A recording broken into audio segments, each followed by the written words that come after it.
Magandang araw. Ito na nga din ang isa sa inaabangan ng lahat, ang bakbakan ng Farm Fresh versus Cherry Tigo crossover.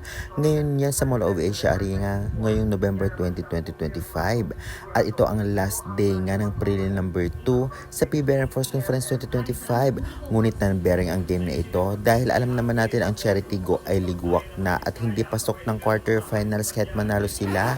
At ang Farm Fresh naman ay pasok sa top 8. Ganun pa man, syempre kailangan pa rin maganda ang maging resulta ng laban. Lalong-lalo pa, alam naman natin malakas talaga ang Cherry Tigo crossover. Kaya naman guys, syempre, para matalo ngayon ng Cherry ang Farm Fresh, kailangan nilang sabayan. Especially, kailangan tapatan ang import ng Farm Fresh ngayon na napakalakas. Syempre, may laban din naman ang import ng Cherry, ngunit kulang. Samantalang ang mga local players ng Cherry ay palaban dahil nga malakas din. Kayang tapatan ang mga local players ng Farm Fresh Foxies.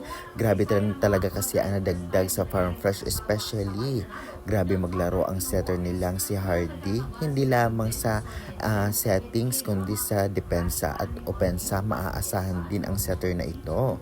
Samahan pa nito nga nadagdag na si Molina na talagang unstoppable. Syempre ginamit niya ang pagiging veterans player niya para maipanalo ang mga every game. At syempre laking tulong ito dito nga sa Farm Fresh. At syempre, marami pang bench player na hindi naglalaro sa Farm Fresh na very effective. At ang mga medals nila ay talaga namang effective din, kagaya naman sa Cherry Tigo.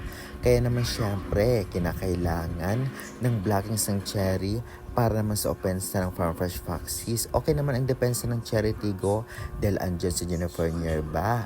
Ganun pa man, tiyak magiging maganda ang laban na ito. Lalong-lalo pa, ngayon na lang lumakas ang Farm Fresh. At alam naman nating noon pa, kahit sa All Filipino, ay malakas ang Cherry at matagal na lang sama-sama. Bilog pa rin ang bola, kaya naman kaabang-abang ang game na ito.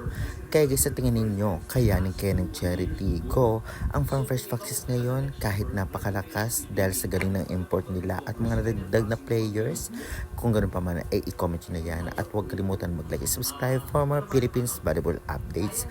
Maraming salamat sa support nyo guys.